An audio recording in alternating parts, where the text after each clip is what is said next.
So welcome once again in the class of design of steel structure. We are watching the design of lacing system. Today we are going to see the problem based on design of lacing system. I am Mr. Sogule, Assistant Professor, Civil Engineering Department. So let's begin with the problem. So design of built-up column 10 meter long to carry an axial load of 715 to 10 raised to 3 Newton, that is 750 kilonewton. The column is restrained in position but not in direction at both the ends. Provide a single lacing system with riveted connection. So now the design of the column. So first thing is P, that is load, that is 750 into 10 raised to 3 Newton. We have the length of the column as per the support condition. If we refer the IS code for this condition, here we have the code. So what condition we have is the restraint in position but not in the direction. So here effectively held in position but not restrained again rotation. So here we have the length, that is L. So L is 1 into 10, that is 10 meters. So let the allowable axial compressive stress we are assuming here 110 Newton per mm square. So the cross sectional area required, that is P divided by the allowable axial compressive stress, that is 750 by 110 into 10 raised to 3. So we are getting here, that is 6880 18 mm square area. So here we are choosing the two ISMC sections. So this is the steel table, and here you can see the properties of ISMC 250. That is, we are having the area 3867 mm square. So here by multiplying it by 2, we are taking it as a double, that is 7734 mm square. So in the design of the built-up column with the two sections, the section are so placed that the least radius of gyration of the built-up section become as a larger value as possible. So therefore, a radius of the gyration about y-y axis is increased so that it become equal to or more than the radius of gyration about x-axis, as we have discussed in last lecture. This can be achieved by spacing the section in such a way that Rxx becomes R minimum. Therefore, let first check the safety of the column, after which the spacing can be worked out. So here this L divided by R, that is slenderness ratio. So here you can see the R is, we have taken 90.44.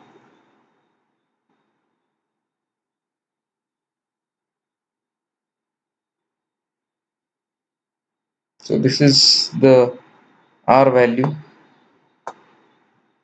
So this is the properties of the single section. If you see further in the code, steel table, you will get the properties of double angles, double channels back to back, or even angles. So many properties has been given. We can directly calculate the all the properties. So which will saves a time once you have learned how to see the properties of all these built up sections, which has been already given in this particular table. And by the way, which is permitted in the exam also. So here you can see different combined sections. These are the channels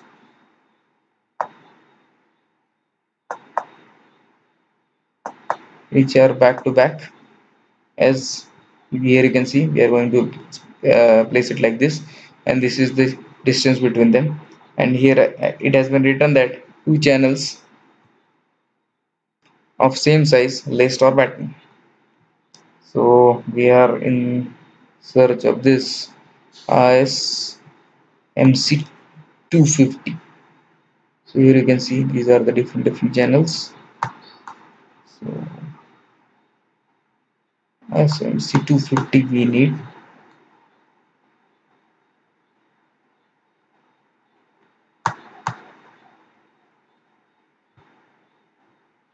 So here it is. So you can see the area has been calculated over here, and we need the radius of gyration for this thing. So here you can see the radius of gyration, that is rxx 99.4, and as we are increasing the distance, so we'll get the radius of gyration in y direction. So we are taking it 99.4. So the slenderness ratio becomes 100.60. So for this L by R, that is slenderness ratio, and Fy equals to 250, we'll get sigma AC. We can find sigma AC from this table, that is from the IS code, that is table number 5.1. So we are getting here sigma AC 79.517 Newton per mm square. Load carrying capacity here is 79.517 into 7734, that is 614.98, which is less than load coming on the column, because we need the 750 into 10 to 3. So again we need to revise the section. So now we are trying 2 ISMC 300. So we are having the area 2 into 4 5 6 4. uh, this is 9128 mm square. The slenderness ratio and R we are taking as 118. So if we check the 300 we are taking now, so here ISMC 300 118.1, the R, that is radius of gyration, and the effective length is 10 meter. So we are getting the 84.67 slenderness ratio. So the sigma AC becomes 95.86. So the load carrying capacity, that is 95.86 into 9128. So that becomes 8175 kilonewton, which is greater than the load. Hence design is okay. So let us provide two channels back to back and connect them by lacing. So now the spacing of channels. So here we have the 2IXX and we are equating it with 2IYY, that is the both moment of inertia in both directions, because we know the slenderness ratio is under root I by A. So instead of doing that, because A is the same in both directions, we are equating this IXX and IYY. So to calculate the IYY, we have to use this, that is I plus A square. So this S by 2, H is S by 2 plus C YY, that square of that. So by putting the values, we are getting here. So by putting value, we are get the S is 183.10 mm. So let us place two channels at the spacing of 183.5 mm. So the lacing system, we are trying the single lacing system. So as here you can see, we are putting the this particular columns at 183.5 mm. Now assume the inclination of the lacing bar, that is 45 degrees. The spacing of lacing bars, so here that is we are putting it as a at 183. So this distance become also 183. This is 183. This is also 183 because this angle is 45 degrees.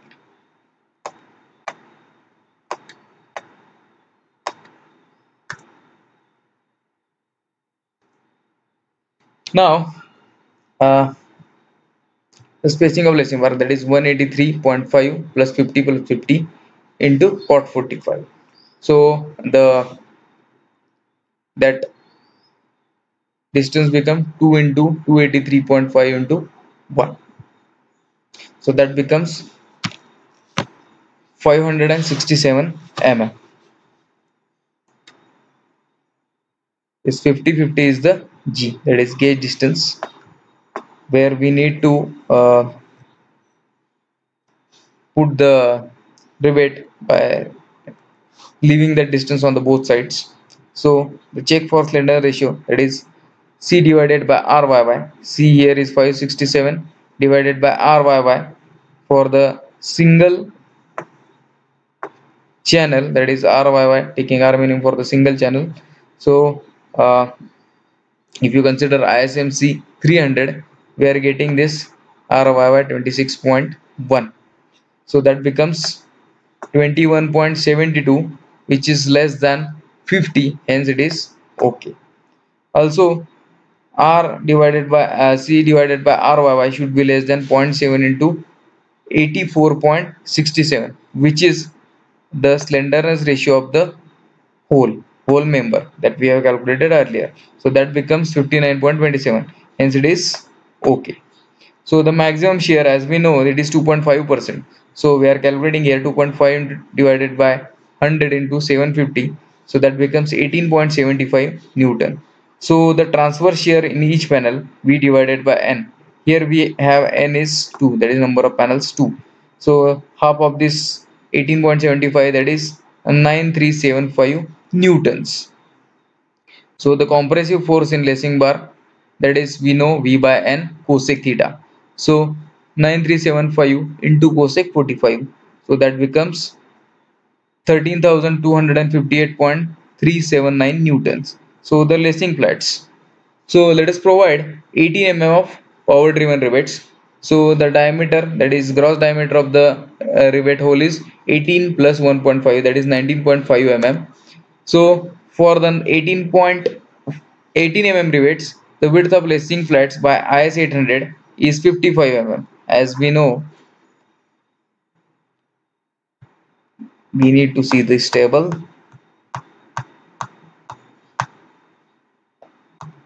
We have the table over here, as we have seen earlier. That is for 18 mm, we need to take this width 55. Then minimum thickness, that is 1 divided by 40. Again the criteria is there in the code. The length of flat between the inner end of the rivet. So the length of flat is 183.5 into 50 by 50, that is gauge distance. The cosec 45. So this is 10.02 mm. So we are taking it as a 12 mm. So the provide flat section of 55 ISF 12 mm. That is thickness is width is 55 and thickness is 12 mm. The minimum radius of gyration, that is R equals to T divided by under root 12, that we have seen earlier. So 12 divided by under root 12, that is 3.464 mm. So the slender ratio here is 283.5, that is the length of this particular flat, which is over here, that we have calculated. Again, here also we have calculated, that is length of this flat. 283.5 into cosec theta divided by this R, that is 3.464. So that is 115.72, which is lesser than 145, which is all right. So hence we are providing here the flat section of 55 ISF 12 mm. Now for the slenderness ratio 115.72 and Fy equals to 250, again from the table 5.1 we need to find the sigma SE, which is 67.42. So the load carrying capacity of this particular batten lacing plate is 67.42 into 55 into 12, that is this is the width and this is the thickness. So that becomes 44.49, which is greater than 13.28, which is the force coming on this particular lacing bar. So it is design is okay. Now the tensile strength of the flat. So B minus D into T into sigma AT. Sigma AT we know that is 150. So 55 minus diameter, that is we are providing this 80 mm. So 19.5 into 12 into 150. So that becomes 66.9 kilonewton, which is again greater than 13.25, which is the force. Either it will be the compressive or the tensile in nature. So again this is also safe against the tension as well as again compression. So our design is safe. This is the design problem of the lacing system. In coming lecture we are going to see the design of batten as well as the design problem of the batten system. So thank you.